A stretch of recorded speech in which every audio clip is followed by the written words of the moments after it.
Hello, and thank you so much for joining me today. If you are watching me on YouTube, you can see I've got some construction going on in my house, and isn't that lovely? This is a bed, and this is my sun-spirited dragon because we're getting our ceiling resealed. So, welcome to my life. It's all good. We're still going to do this anyways. Today, it's just me. I do not have any guest on today, and Um, I wanted to talk a little bit about efforts in relationships because, hey, I'm here, aren't I? This is this is my effort. This is what I'm doing. I'm here. Isn't that enough for you? Isn't that enough for this relationship? And it's not.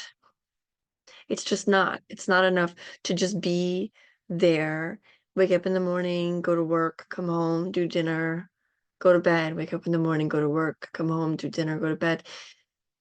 It's not a lot. It's not enough for the most of us, for most of the relationships that we see and we encounter. And so when we talk about effort, what is it? What does it mean? What kind of effort do I need to do? What kind of effort do I need to put in to have a really great relationship? And while I would say this is, any relationship to put in effort, specifically today we're talking about romantic and intimate relationships that are overall healthy and um happy relationships, right? I'm not talking about relationships that contain abuse and addiction and infidelity. I'm talking about relationships that are outside of that realm or have faced addiction, have faced infidelity, and are clean, sober, and no longer engaging in infidelity and are working towards rectifying and resolving and putting effort into fixing and saving the relationship. So I've kind of come up with a couple ways to show effort and to put that into the relationship. Of course, with anything, consistency is key. Being able to do these things on a regular basis, not just once. Just do this thing once and then boom, the relationship is fixed. No, consistently. If you think back to the beginning of your relationship, how did you act? What did you do? Right? How did you get his attention, her attention? How many times did you answer the phone when they called? Did you answer right away, or did you let them go to voicemail? Did you answer the emails, the texts, or did you ignore them? When they expressed hurt and difficulty, did you belittle them and sweep it under the rug? Or did you understand and empathize and want to listen and grow? Okay, here we go. That's what we're asking for, right? That's the effort that is needed every day to maintain that thriving relationship that we really all want to have. So, number one, ways to show effort in a relationship. Number one is communicate. Ooh, communicate. What do I mean by communicate? I mean regular communication, daily communication. How? How the other person does. Learn how the other person communicates. Learn how you communicate and work that in. Work together at learning how to communicate, learning how to increase communication, and learning how to do it regularly. And number two, show affection, not just at home, not just sitting on the couch. She legs her legs on top of you as you guys watch TV. Everywhere, when we're out in public, showing affection. And these are fun little mini conversations in topics like showing affection.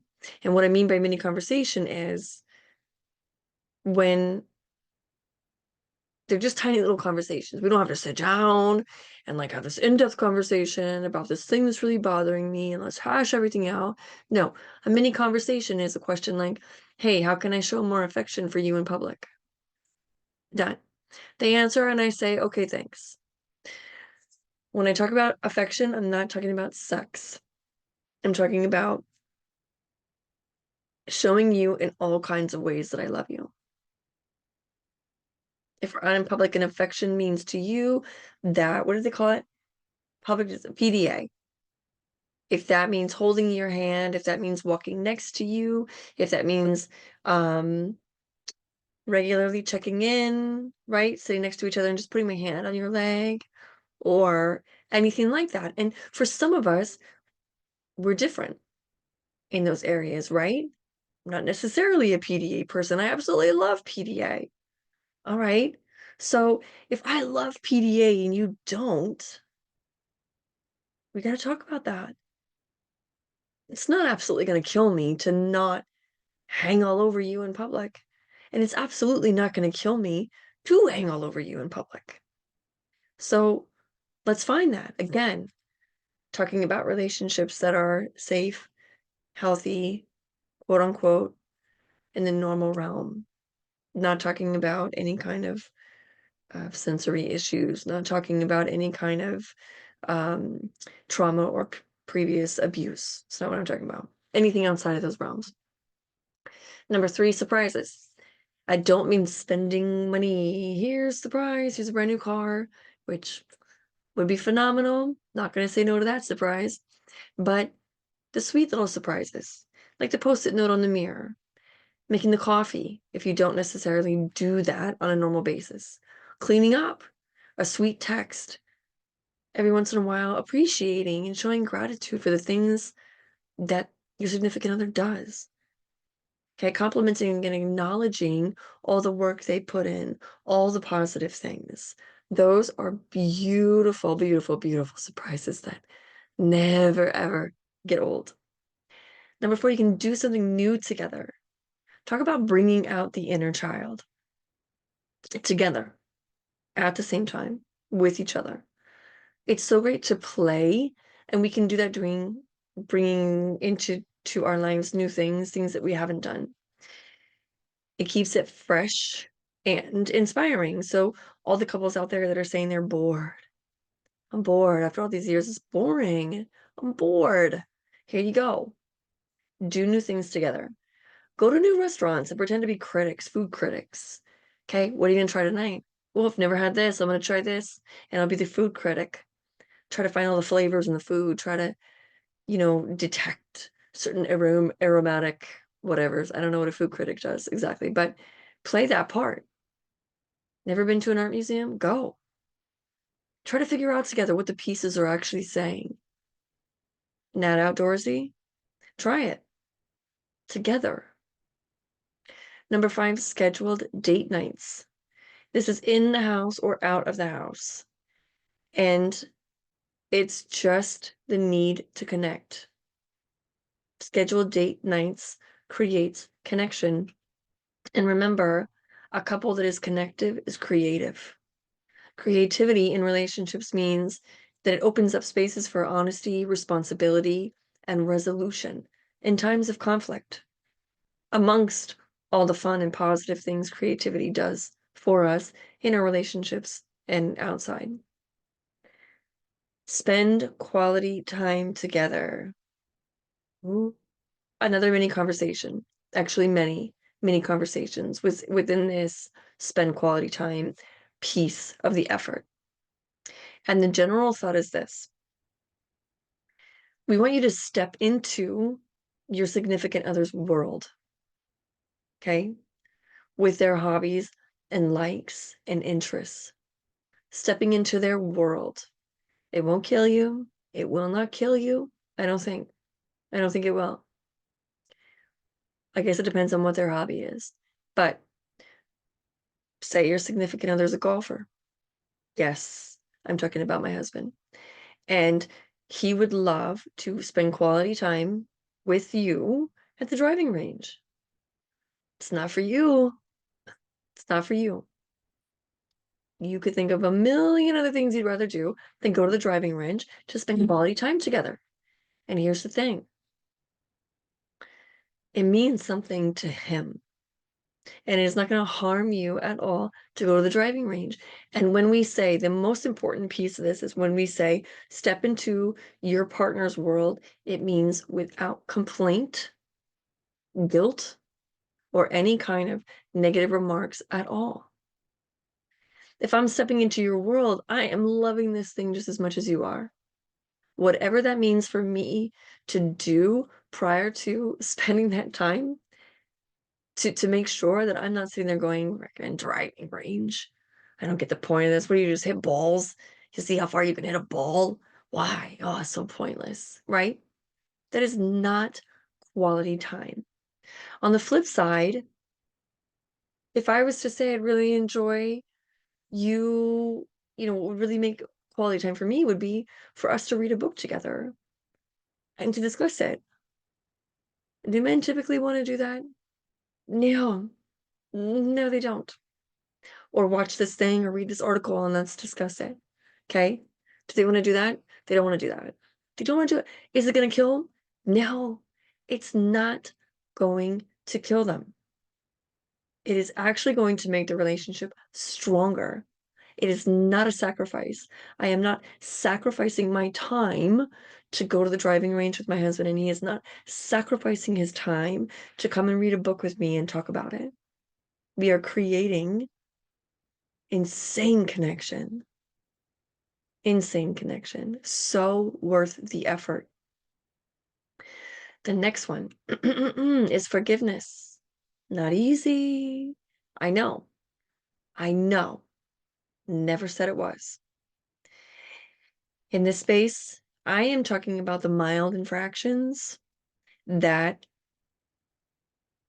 can more easily come by forgiveness. Again, I'm not talking about cheating, beating, stealing, major lies, chronic negative things. I'm talking about being human and being frustrating and being annoying, forgetful, and not trying as hard as one should type of things. Okay. So forgiveness meaning keep in mind that while, yes, they were late yesterday and that lateness made you feel unloved and unappreciated, that they have also been on time. So while the negative emotion of that mild infraction sits so heavily, because it does with all of us, more so than the positive things they've done prior to that negative thing, we are forgiving them for that mild infraction by understanding, first of all, they're human. Secondly, they didn't have poor intentions. And third, by remembering and understanding that they've been on time so many times before. So we must mean something to them, right? Must not be so unloved. Number 8, grow yourself up emotionally. Let me say that again for the people in the back. Grow yourself up emotionally. You can be a really, really good person. There's so many good people out there. So many. But we all have dysfunctional behaviors. Let's just be honest. We do. We can all use some reflection, some self-reflection and journaling as to any areas that may need some improvement. And as you know, if we improve self, then typically everything around us gets that trickle-down effect as well. Yippee. Yippee. If I notice that my communication sucks and I work on that, who does that not affect positively? Everybody, not just me, everybody. If I notice that I'm an impatient person, if I notice my triggers are XYZ and I work on those, guess what happens? It helps me. Yeah, it helps me tremendously. Because what do you feel like when you get triggered? I feel like shit. I hate it. So not only am I working on those things, I don't feel like shit anymore, or I've decreased the amount of shit that I feel, but I also have limited the ability that you're going to trigger me, they're going to trigger me, the guy over there is going to trigger me, right? Yeah, work on that. Number 9 is intimacy. This is a big topic. I know it's a big topic. It actually deserves its own episode. A lot of mini conversations on this one. I say this a lot. What is intimacy to you? What does it look like? How many intimacies are there? Is there emotional intimacy, spiritual intimacy, intellectual intimacy? We know there's physical, right? Got that one down. And food. Is there food intimacy? Because there should be. I think there is. This is the secret sauce of bonding. Now I'm getting hungry. Intimacy is the secret sauce. And bonding is the best thing to do for a relationship because it's going to change and it's going to experience turmoil. Life is hard and heavy. And if you are bonded and you are bonding and it is a strong bond, then guess what? We got this mentality is there through all the heavy and the hard. You and me, we got this. You and me, we can do it. Bring it on, world. That's if you're bonded. So the intimacy in that is, I can't define it. The two of you define it, and individually you define it. What would it look like if we were a highly intimate couple? If I was a highly intimate person, what would it look like? What would the conversations be like? How would that show up in our relationship? What do we need to improve upon? What can I improve upon? Number 10 is active listening. We talked about communication. The partner to the communicating is the listening. Active listening, that is. I'm not listening to respond. So imagine you're talking to me and you're sharing this whole thing with me. And I get to this point, I hear this thing, and I get stuck. And I stop listening. Because what I'm thinking is, oh, I'm going to respond to that one thing. What am I going to say? How am I going to word it? Oh, you know what I'm going to say? I know what I'm going to say. This is what I'm going to say. You know what? Yeah, that's what I'm going to say. Bam, got it. I have no idea what you said. Did I miss anything crucial? I don't give a crap if I missed anything crucial or that would make me understand more or help clarify. I just want to respond. Usually in defense. I want to defend myself. I want to explain. Prove you wrong. Active listening is I listen to the very bitter end. To the bitter end. I don't interrupt. Trying to be present in the motion. It's called emotional presence. It is not easy. It's probably number 3 or 2 or 1 on the list of difficult attributes to acquire in the life of relationships. What it looks like is non-interrupting, listening to the very end, and then what I say is something like what I heard you say was, or so you think that blah blah blah, or you feel like blah blah blah. Is that right? And then you ask if you can respond because they're heightened. They're heightened and they're vulnerable and they're sharing. And you have to ask for that space. And when I am responding, I am not responding to defend or to prove you wrong or to question your validity. I am responding to understand, responding with curiosity. This also deserves another episode. All right, I'm writing it down. Just going to go off on a tangent about active listening. Now there is effective apology. Sorry falls short. I said it does. Sorry doesn't mean much of anything when the action does not stop or change. So effort and apology means I'm sorry I did A, B, C. I can see that it did this to you. And in the future, I'm going to implement this changed behavior or attempt. I'm sorry. I'm sorry. Okay, fine. I'm sorry. I'm just going to say sorry to end this nagging conversation, or I'm just going to say sorry because that's what you're supposed to say. It falls short. It doesn't work. And eventually the trust goes with it. When you say I'm sorry and I hear you go wah wah wah wah wah wah, guess what it means to me? Nothing. Absolutely nothing. When you say I'm sorry that I did that thing. I'm sorry that I was late. I understand that it made you feel unloved and unappreciated. And what I'm going to do next time is set that alarm. Make sure that I leave work on time. Communicate with you if I am going to be late, whatever it is, right? There's a follow up. There's a change of behavior, mindset shift. That is an effective apology and goes a long way. Sex. Yep, sex can get boring and mundane if it's still even in the picture. If it's not in the picture, mini conversations. You know, I love mini conversations. It's awkward. It can be awkward and it can be emotional and triggering. But do you remember that song? Let's talk about sex. You know, let's talk about sex, baby. I'm not gonna sing it. Listen to it. It's old school, but that's it. In that song, it's just many conversations. It's a bunch of questions, right? It falls under the category of hard conversations. These are difficult conversations to have, many or not, when you're talking about sex, because it's triggering and it's full of emotion, right?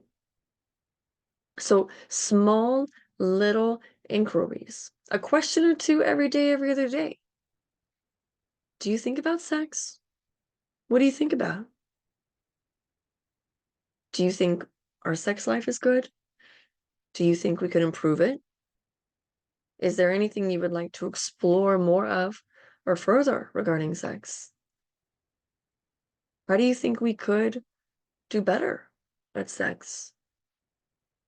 Do you think our sex is emotional enough? Do you feel like you're having your needs met? Do you feel like we communicate well about it? All kinds of conversations can be had, right? Finally, the last one is appreciating life together.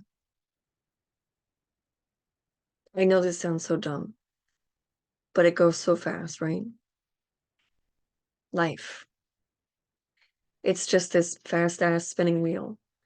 And what we are doing on that wheel is running just as fast. And if we're not appreciating that ride, then what the hell are we doing? Typically, as couples, we work hard at all the categories, all the things that come at us on the daily. And when we get together, we're sitting there talking about the kids needed this today, and I did this today, and at work this happened today, and the grocery store, and this and that, da, da, da. And what's next? What's life? What are we going to achieve next? We're going to go on our next vacation. What's the next kid thing? Are we going to sign them up for this? What about our parents? How do we get better financially? Are we retiring? Right? Okay, I know. Oof. We all need to take a nap now thinking about that. I love, I love looking at the future. That's my husband. Speaking about forgiveness and annoying traits, I love talking about what's next. I love goal-oriented people and relationships. I love that we're always thinking about the future and how to make it better. I love the drive. And I think being able to appreciate life and that wheel as it spins is something that most of us don't do, unfortunately. We're not appreciating the life. We're not appreciating the togetherness. What have we created so far? What have we built so far? What have we done so far? How have we grown so far? Think about you individually and you and as a couple when you first, excuse me, when you first met, when you were 5 years ago, where you were a year ago, where you are now. Typically, what comes up is maybe the places that are lacking or need improvement, but let's think about the things that we can appreciate. What have you achieved? What have you grown in? What have you got? You're thinking about the future. That's exciting. Appreciate that. Appreciate that you're thinking about the future together. That's it for today. I thank you so much for joining me. I think that effort in relationship is something that we always need to work on. I use the word always, which is a black and white mentality, but I do. I rarely think that infinites need to be used, always, never. But I think in this case, it's beneficial to always work on and be aware of the effort that you're giving or the effort that you're not giving in relationships. And being aware that as the relationship goes and change, your effort may also need to grow and change. And understanding that, being okay with that, not only helps the relationship, but it helps you live a great life. So, how are you going to put relationships, you know, in the mix of effort? How are you going to put effort into your relationship today? What are you going to do? You're going to work on your active listening, your apologies. You're going to go have some mini conversations, many topics to have many conversations over. That's it for me today. I thank you so much for joining me. If you enjoyed this, please click that like, heart, thumbs up, whatever positive thing there is out there, and follow, share this podcast, rate and review really helps me out to get the word out there and keep sharing with everybody. Thank you so much. Have a good one. Bye.